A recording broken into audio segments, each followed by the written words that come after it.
Good morning, guys.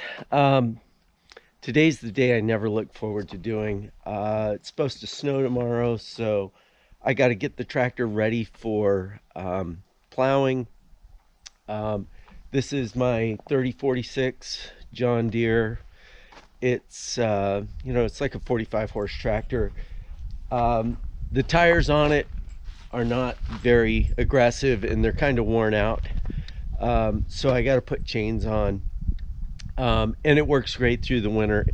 I use it in the woods. I've never been stuck with it. Chains just makes all the difference in the world. But it's a day I never look forward to, is putting them on and taking them off because it's such a pain in the butt. I don't have an indoor area to do it in. So I'm gonna get it fired up and warmed up. It's I think it was about 15 degrees this morning when we got up. So it's a chilly day, but we'll get after it.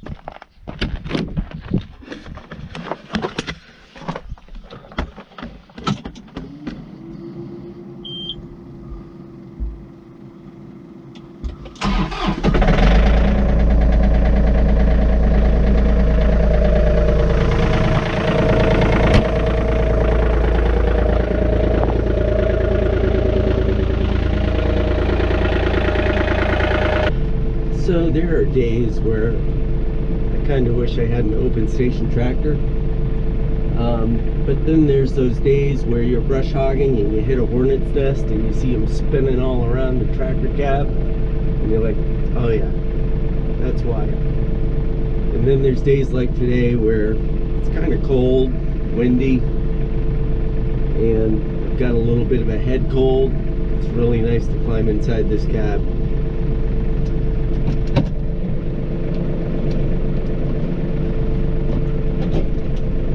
So the chains that I use aren't those big Canadian ring chains or anything like that. They are just regular old link chains with the little bar on it. And like I said before, they work really well. And they're not crazy hard on the tractor. I will say that if you have a cab tractor, a new, like the 3 Series anyways,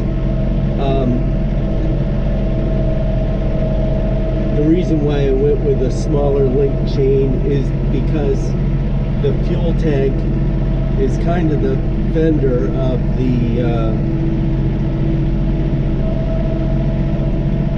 tractor, and if you got a real heavy-duty chain, you would risk cutting into your fuel tank there. And that's also why I put those wheel spacers on.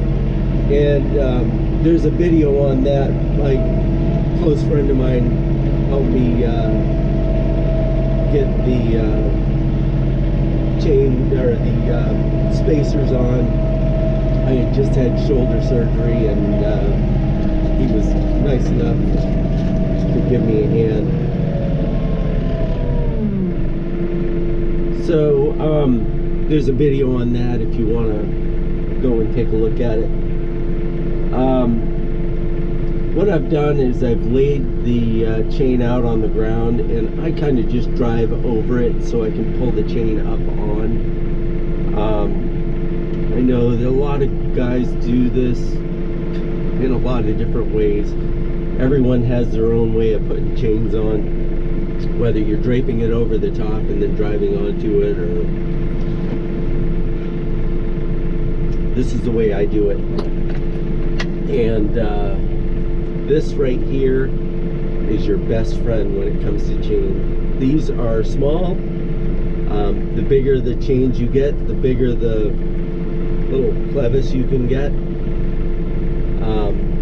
But I have a big stock of these, and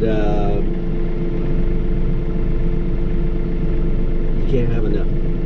Anyways, I'm gonna get out. I'm gonna get this started here and let you see what's going on.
So this will be the third winter with these chains. I didn't video a lot of that because there was a lot of swearing going on, as it usually happens. But I did, the chains have stretched out, so I had to cut a link out, just the grinder with a cutting wheel on it, and a pair of vice grips, and the help of my wife. But they're on, they don't look very aggressive, but they make a huge difference. It's unimaginable how well this thing gets around. I've taken it up into the woods with a couple feet of snow on the ground, and they do really good. I do use ratchet straps and bungee cords to keep them kind of tight. If you look on this side, you can see this is the fuel tank up in here. So without those wheel spacers on, it was right up in here. It was tight. It's amazing what 3-inch, I think those are boiler wheel spacers, and there's a video on that. I think I said that. Um, but they're on, and they're on for the winter, and I'll take them off in the spring. I do keep a bunch of those clevises around because chains have a tendency to either come loose or wear off in spots, and it's just nice to have them in the tractor. So if you're up in the woods and you lose one, you can just pop it back on and you don't have to walk out, because anyone that's run chains knows if one gets loose and you have a chain flopping around, it can destroy a lot of stuff really quick. So just be aware of that. If you've never run chains before on your tractor, have those spare clevises around just to keep things tight. So I know I didn't show much of this, but I basically laid it out, backed on, pulled it up on, and it helps if you have someone helping you, because 3 hands are required to put chains on, for me anyways. And then I pulled it up over the top and hooked in the center rings first, and then got the inside one on, that chain on and secure, and then pull everything to the outside so it's kind of tight, and then put on that outside chain. That's the way I do it. Like I said, everyone does it differently. I think it's a lot easier if you have R4 tires. If you have ag tires, it can be helpful because you can drape the chain up over the lags, or it can be a pain in the ass because it's tough to get the chain up over those big, bars on. These tires are worn out, so they slip right up over the top. So, anyways, hope it was helpful, and I'll see you in the next video.